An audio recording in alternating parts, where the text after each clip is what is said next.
Microsoft PowerPoint වල තියෙන ගොඩක් ලස්සන ෆීචර් එකක් තමයි motion paths කියලා කියන්නේ. මේකේ ඉන්නේ animations ඇතුලේ. මොකක්ද motion paths කියන්නේ? අපි බලමු. දැන් බලන්න මේ විදිහට දැන් ඔන්න පාඩමක් කරගෙන යනවා ටීචර් කෙනෙක්. එතකොට එයාට සමහර විට අවශ්‍ය වෙන්න පුළුවන් මේ පාඩමේ එක කොටසකට ළමයින්ගේ අවධානය තියාගන්න. සහ එයා පාඩම පැහැදිලි කරගෙන යන අතරතුරේදී ළමයින්ගේ අවධානය එකින් එකට අරගෙන යන්න. දැන් බලන්න. පළවෙනියෙන්ම ටීචර් උවමනා වෙනවා පළවෙනි වාක්‍යයට ළමයින්ගේ අවධානය ගෙනියන්න.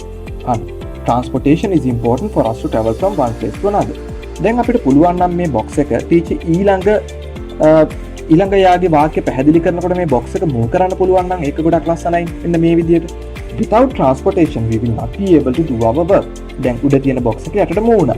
දැන් මම යනවා තුන්වෙනි point එකට. There are many methods we use in transportation. එතකොට ඔයාගේ slide එකේ විවිධ කරුණු තියෙන්න පුළුවන්. අපිට පුළුවන් නම් එක තැනක ඉඳලා ළමයාගේ flow එක ලස්සනට ඔයා කියාගෙන යන ගමන්ම ළමයාගේ attention එක අරගෙන යන්න මම හිතනවා වඩාත් ඵලදායකව අපිට මේ ඉගෙනීම් ක්‍රියාවලිය කරන්න පුළුවන් වෙයි කියලා. ඉතින් මම ඔයාලට කියලා දෙන්න මේ කියන ක්‍රමවේදය කරන්නේ කොහොමද? motion paths පාවිච්චි කරලා. right. දැන් මම ගන්නවා මේ විදිහට slide එකක්. දැන් මේ slide එකට මම ඔයාලට කියලා දෙන්නම් මේ motion path එක පාවිච්චි කරන්නේ කොහොමද කියලා. ඔයා insert එකට ගිහිල්ලා shapes වලට ගිහිල්ලා rectangle කියන shape එක අරගෙන මෙන්න මේ විදිහට පළවෙනියෙන්ම ඔයාගේ කොටස rectangle එක දාගන්න. right. ඔන්න මම rectangle එකක් දාගත්තා. දැන් මේක තද නිල් පාටට ඇවිල්ලා තියෙන්නේ. මට ඕනි වෙන්නේ මෙහෙම නෙවෙයි. මම මෙතන shape fill කියන එකට ගිහිල්ලා no fill කියන එක දෙනවා. දැන් ඔයාලට මතක ඇති මම insert shapes ගිහිල්ලා rectangle ගත්තේ. ඊළඟට දැන් මෙතන මේ rectangle එකේ color එක තියෙන කළු පාට. ඒක තරම්ම කැපිලා පේන්නේ නැහැ. ඒක නිසා මම shape outline එකට ගිහිල්ලා red දෙනවා. මේ තාමත් කැපිලා පේනවා මදි size එක පොඩි. ඒක නිසා මම shape outline වලට ගිහිල්ලා මෙතන weight කියන එකට ගිහිල්ලා මේක අඩුම ගානේ 3pt විතර දෙනවා. දැන් ඔන්න ටිකක් මේක හොඳට කැපිලා පේනවා. දැන් අපිට පුළුවන් මේකට animation එකක් මුලින්ම set කරන්න. ඔයා මේක select කරලා මෙන්න මේ කියන මේ box එක select කරලා rectangle එක select කරලා wipe කියන option එක දෙනවා. හැබැයි ඒක standard එකක් විදිහට යට ඉඳලා උඩට එන්නේ. ඔයාට පුළුවන් මෙතන effect options වලින් from left කියන එක දෙන්න. ඒකේ කාලය අපිට පුළුවන් standard එකක් විදිහට 0.75 කියන එක දෙන්න. මොකද ඔයාට කියන්නත් වෙලාවක් ඉතුරු කරලා එතකොට ඔයාට ඒක මෙන්න මේ විදිහට පේන්නේ.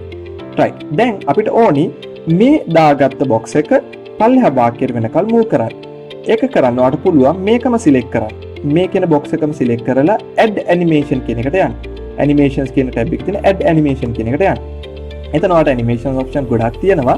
අපිට පුළුවන් මෙතනින් යන්න මේ more motion paths කියන එකට. more motion paths කියන එකට. මෙතන යටත් තියෙන මේ කියන motion paths. අපි මෙතනින් යනවා more motion paths කියන එකට. එතන ඔයාලා ගත්තොත් එහෙම මෙතන කියනවා down කියලා option එකක්. more motion paths වල down කියන option එක. motion එකක් කියලා කියන්නේ movement එකක්. ඒතකොට අපිට පුළුවන් මේ motion paths කියන animation හරහා මේ දීලා තියෙන විවිධ ආකාරයට ඔයාලට තරුවක් විදියට මේ තියෙන item එක move කරන්න පුළුවන්. crescent moon අඩසඳක් විදියට move කරන්න පුළුවන්. right triangle එකක් විදියට move කරන්න පුළුවන්. ඔයාලට ඕනි විදියට මේ item එකක් move කරගැනීමේ හැකියාව තියෙනවා.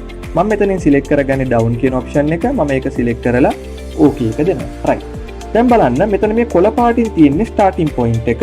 මේ රතු පාට dot එකෙන් තියෙන ending point එක. හැබැයි මෙයා ගිහලා නතර වෙලා තියෙන්නේ මට ඕනි තැන නෙවෙයි. ඒකත් මම මේ ending point එකෙන් select කරලා මට ඕනි තැන මම ending එක දෙනවා. මෙන්න මේ කියන තැන හරි ගානටම මම මෙතන ending එක දුන්නා.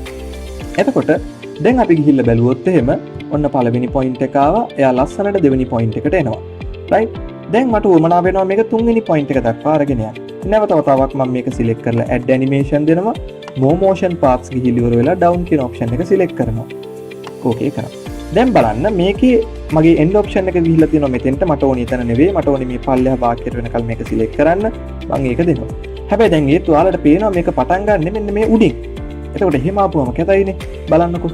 මෙහෙම ඇවිල්ලා මේක පල්ලෙහාට move වෙලා තුන්වෙනි එනකොට ආපහු උඩ ඉඳලා આવොත් එහෙම මේක කැතයි. ඒක හන්ද අපිට සිද්ධ වෙනවා මේ starting point එක මෙතන ඉඳලා පල්ලෙහා වාක්‍යයට වෙනකල් move කරලා තියන්න. right. මම පල්ලෙහා වාක්‍යයට මේකේ starting point එක අරගත්තා. right. හරි.